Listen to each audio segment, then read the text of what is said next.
We'll be focusing on the Holiday Inn Express. The Holiday Inn Express has many strengths and weaknesses, as any company does.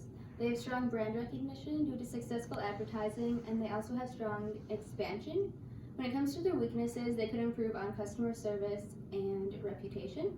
We'll also be looking at Hampton Inn and Suites as a rival firm, and they also have strong expansion, and they could improve on their brand recognition. And then, onto strategy. Holiday Inn Express claims at Holiday Inn Express, we keep it simple and smart.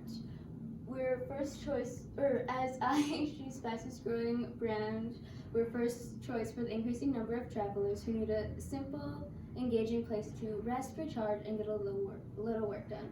We offer everything guests need and provide more where it matters most. While Hampton Inn and Suites claims best price, best perks, and if you find a lower rate, we'll match it and give you 25% off. By looking at both of the strategies, Holiday Inn Express's competitive advantage is evident when they claim a simple, engaging place to rest. Now we're going to talk about how Holiday Inn Express copes with the industry development. Just kind of as an overview, I'd say they are just like decently placed, pretty average. Related to technology, there's like not comparison sites, and they do have competitive prices and good reviews, so therefore they position themselves well in like that technology area. Related to politics, there's regulations such as like on smoking, which is kind of a older regulation, but an older trend, but they do still have those regulations implemented. And then related to social, there's trends towards using less towels and water for environmental purposes in the industry. And unfortunately, there wasn't an obvious statement on Holiday Inn Express's website about environmentally friendliness, which is kind of there for them positioning themselves poorly compared to other hotels. And then also adding to social, there's Airbnbs where people are choosing to stay, which is creating competition for the whole industry and therefore Holiday Inn Express as well.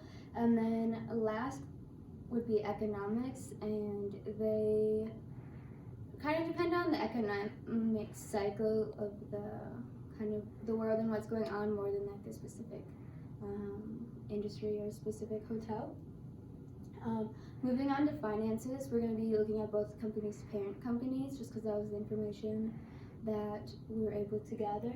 And then if you look at the sales revenue and net income of Holiday Inn versus Hampton, you can see that Holiday Inn Express isn't even half of that of what Hampton is. And then you can also see the current stock value of each of them. That would be the approximate stock value of each of them. There's still a drastic difference, but it's not quite as significant. Then if we move on to the next slide, it's just going to show you some ratios and margins for more specifics if you're interested in looking harder at that. And then the next slide is trends of the stock prices or stock values of both companies in the past year. So you can kind of see the trend there, and then it just shows the stock prices. And then lastly, we're going to switch gears and talk about the competitive matrix real quick.